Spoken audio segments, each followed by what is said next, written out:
There's a visa to South Korea that recruiters will never tell you about.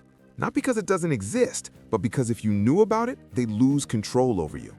Samuel from Lagos spent 8 months applying to Hagwons, 217 rejections. He was about to give up entirely and book a flight back home.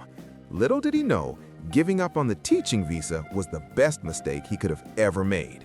Because 3 months later, he was living in Busan, not teaching, working in tech, making double what any Hagwon would have paid him. And the visa he used, it's been hiding in plain sight this entire time. Welcome back to Afro-Korean Media TV. I'm your guide through the biggest stories and opportunities for our community in South Korea. Before we dive into the secret, it would mean a lot if you took a moment to leave a like and subscribe to the channel. Thank you so much for your support. Now, let's get into it. Let me take you back to Samuel's story, April 2023. He's sitting in a cramped studio apartment in Accra, staring at his laptop screen at 2 in the morning. Another email, another rejection. We've decided to move forward with other candidates. He knew what that meant. They saw his name, they saw his passport, and they moved on. Here's what no one talks about. The E2 teaching visa isn't just competitive, it's designed to funnel you through recruiters who have total power over where you live, what you earn, and whether you even get a chance.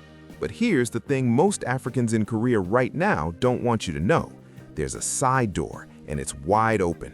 Samuel found it by accident. He was scrolling through a Facebook group at 3 in the morning when someone mentioned something called the D-10 job seeker visa. Not the E2, not a student visa, a visa that lets you live in South Korea for 6 months to 1 year while you look for any job you want, tech, marketing, design, logistics, anything. No recruiter, no Hagwon contract, no getting stuck in a town you've never heard of teaching kindergartners the alphabet. And here's the part that'll blow your mind. You don't even need a job offer to apply. Let me say that again. You don't need a job offer. You just need proof that you're qualified in a field Korea actually needs. Samuel had a degree in computer science and 2 years of freelance coding experience. That was enough. He applied for the D-10, got approved in 4 weeks, flew to Seoul, and within 2 months, he had 3 job interviews lined up, none of which he would have even been considered for on an E2 visa. Now, quick question. Have you ever heard a recruiter mention this visa to you? Drop yes or no in the comments right now. Because here's why. They don't, because the D-10 takes you completely out of their system. You're not their product anymore. You're a free agent. But there's another side door that's even more powerful, and almost nobody talks about it. It's called the F2R, the Regional Specialized Visa. This one's designed to bring skilled workers to smaller cities like Busan, Daegu, Gwangju, places that are desperate for talent but can't compete with Seoul's salaries. Here's how it works. If you have expertise in fields like IT, engineering, design, or healthcare, and you're willing to work outside of Seoul, the Korean government will fast-track your visa and even connect you directly with employers. No recruiter middleman, no months of waiting, just you and the company.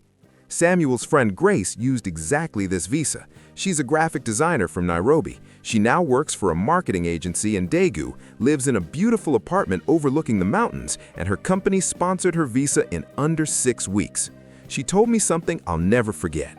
She said, "I spent a year being told I wasn't good enough for Korea. Turns out, I was just knocking on the wrong door." So why don't more people know about this? Because the system profits from your confusion. Recruiters make money when you're dependent. The E2 pipeline keeps you in a box.